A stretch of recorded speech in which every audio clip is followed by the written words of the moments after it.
You won't learn! You don't won't learn! What's going on, Tar Heel Nation? It is your favorite North Carolinian, Russ the Tar Heel. And I'm back, baby. Took a 5-day trip up to East Tennessee, Gatlinburg, Pigeon Forge area. Rented a super nice log cabin, as you guys can see in the pictures. Took a couple of days with the family, hung out at Dollywood. Every night was finished with some time in the hot tub. Strong candidate for Russ the Tar Heel's retirement location. Strong candidate, I must admit. Although I may have to be about 15 to 30 minutes east in that North Carolina area. I don't know yet, but I had a blast. And I didn't want to come back, and it didn't really hit me until I was up this morning at about 4:15 putting on my work uniform. I was already missing it. But enough about little old me. Let's talk about the Tar Heels. And this huddle is going to be about the gridiron heels, those that are opting for the draft and those that are transferring, etc., etc. Now, just a disclaimer. This is not going to be the bowl game preview. I'll do that a little bit later, okay? It's not going to be the preview and prediction. I just thought that it would be a good idea to talk about some of the personnel that are going and leaving and some that are coming in, and just thoughts from Tar Heel Nation in general. Now, I want to start with the news even before the transfer portal was opened that North Carolina was getting Texas A&M transfer Max Johnson, who is the son of former NFL quarterback Brad Johnson, and he's going to be coming to North Carolina with 2 years of eligibility left. My initial thoughts are the obvious facts that you bring in a guy that's played at LSU and Texas A&M, that's obviously going to give you some credibility off the top. But then I think back to somebody who used to play for LSU and transferred to North Carolina. Goes by the name of Brandon Harris. You guys remember the Brandon Harris experiment? I remember I was excited about the Brandon Harris experiment, and that stinking flopped. He finished his North Carolina career with 346 yards passing, 1 touchdown, and 8 interceptions. And he eventually lost out to Chaz Surratt, quarterback turned linebacker, and stinking Nathan Elliott. And we all remember the Nathan Elliott years. Oh, my goodness. But I don't think Max Johnson is going to be the same kind of guy. So let's take a look at what kind of quarterback Johnson is before transferring to North Carolina. Max Johnson started his freshman year at LSU and eventually was named the starting quarterback in 2020 before the Florida game that year. He threw for 239 yards, 3 touchdowns, and an upset victory over the then 6th-ranked Florida Gators. That's pretty impressive. To be able to go in, play the 6th-ranked team in the nation, toss 239 passing yards and 3 touchdowns, I like those numbers. He then followed that up by going for 435 yards with 3 touchdowns and 1 interception thrown. And he also rushed for 45 yards and 2 touchdowns in a 53-48 victory over Ole Miss. Remember, this is back in 2020. So he finished his first season completing 88 of 150 passes for 1,069 yards, 8 touchdowns, and 1 interception. Obviously, as a freshman playing in the SEC, those aren't bad numbers. Not bad numbers.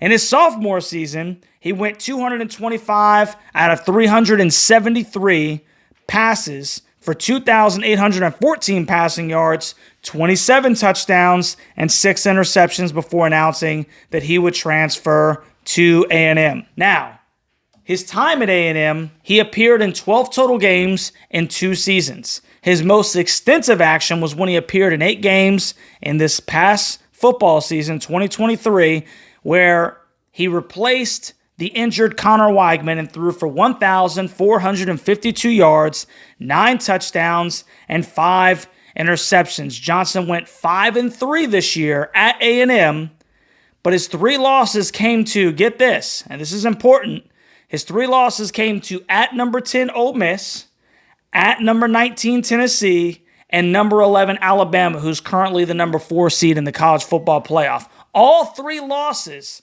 to those top 20 teams were by 7 points or less. So, I mean, he's playing in the SEC. He's playing at A&M. And, is he lighting up the scoreboard all the time? No, not necessarily. Kind of more of a game manager type, he doesn't have the strongest arm, but the timing is pretty good. But his 3 losses were to 3 SEC top 20 teams, and 2 of them were on the road. So he's played in some big games.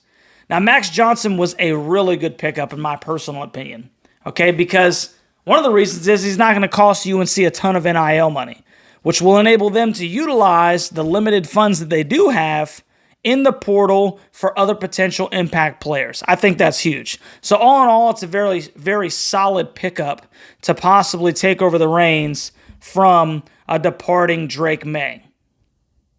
So let's talk about what we all knew was coming. And that is that Drake May and Tez Walker have declared for the NFL draft, and they have both opted out of the bowl game. And as much as I hate it as a fan of the North Carolina Tar Heels, reason tells us that it just makes sense for the young men's careers. We live in a different era, guys, where the name on the back of the uniform takes precedence over the name on the front of the uniform. That is just the reality. It's the fact of the matter. It's the fact of the matter. I think that's the correct euphemism, if you will. We could debate all day on how I personally feel about that, but I can definitely see it from both sides. Now, take Tez's situation, for instance, right? AJ from Tar Heel Illustrated had a good piece about this recently. Mac Brown and Carolina screamed from the rooftops of the perceived injustice of keeping Tez Walker out of the first 4 games of the season, right? And in the process, they really ruffled some feathers over at the NCAA by calling them out on the issue. A lot of time, money, effort was used in reference to getting Tez the 8 games that he was able to play. And there are those in the camp that actually believe, understandably so, I get it, I see it, that he owes the university. But then you have to look at it from Tez's perspective. If he's already received favorable feedback from NFL scouts, would it legitimately be wise of him to play in the Duke's Mayo Bowl without Drake May, where he's one unfortunate play away from ridding himself of generational changing wealth? I mean, you have to ask yourself these questions. Imagine yourself in those shoes, before you really start to pass judgment on some of these kids. I get it. I see it from both sides. I can see both sides, right? But I don't think you can pass up that generational wealth. I just don't think so. I don't think anybody in that position 9 times out of 10 would do so either. All you have to do is look over at Jordan Travis at FSU, who had a severe leg injury against North Alabama. And obviously the situation is different in that, they're down against North Alabama. Florida State is competing to get into the college football playoff. But you can see how someone's really good season can happen in the most inopportune, unexpected time. And you got to take those things into consideration, man. If you want to take it to the extreme, I want you guys to go all the way back to 2012. There was a running back by the name of Marcus Lattimore, South Carolina, arguably the best running back in the country. I think most would say he was the best running back in the country. And he had a gruesome knee injury. And he was fortunate, I'm talking about fortunate, to have rehabbed and been selected in the 4th round by the San Francisco 49ers. But his leg was so permanently injured that he couldn't overcome it. He couldn't make up for that injury that he incurred as a running back at South Carolina. And he's a junior. He's a junior, man. So it can happen like that. 4th round money with stipulations built in about you have to play X amount of games and you have to rush for so many yards in order for you to get Y amount of money. That's completely different than 1st and 2nd round money. And the unfortunate fact of the matter is, if the student athlete gets injured and it affects his draft stock, the university isn't going to be able to fill that financial void. They don't have anything in place to be able to fulfill what that kid would have got should he have not gotten that injury. Obviously, the chances are small.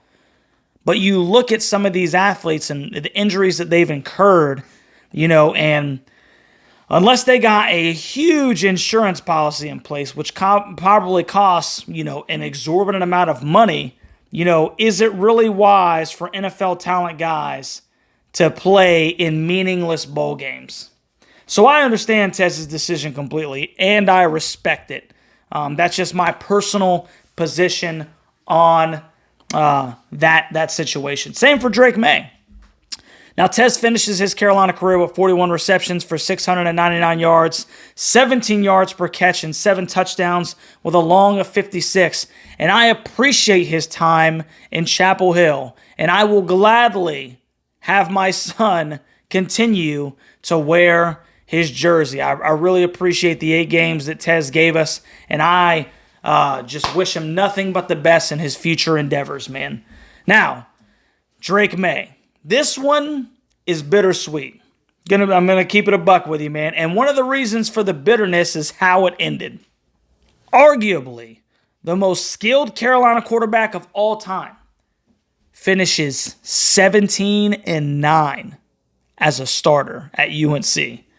0-2 versus NC State. And here's the real punch.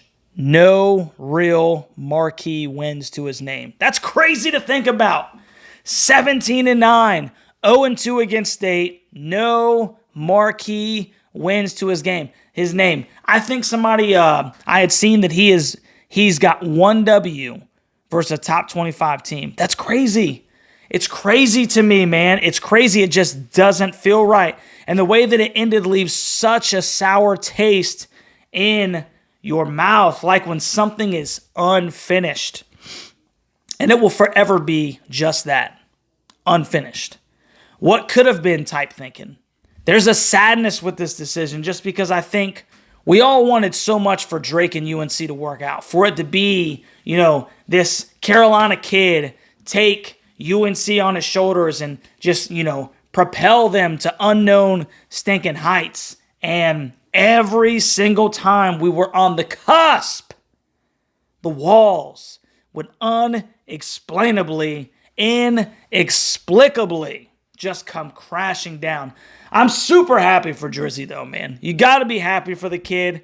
Let's be honest. It takes a special person not to go to Georgia, not to go to Alabama and compete for a national championship. Imagine Drake May with Alabama right now or Georgia right now. They're going undefeated, bro. They're going stinking undefeated, man.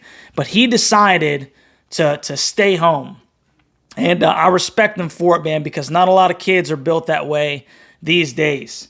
It's just sad because it's 2 years of failing to capitalize on golden opportunities.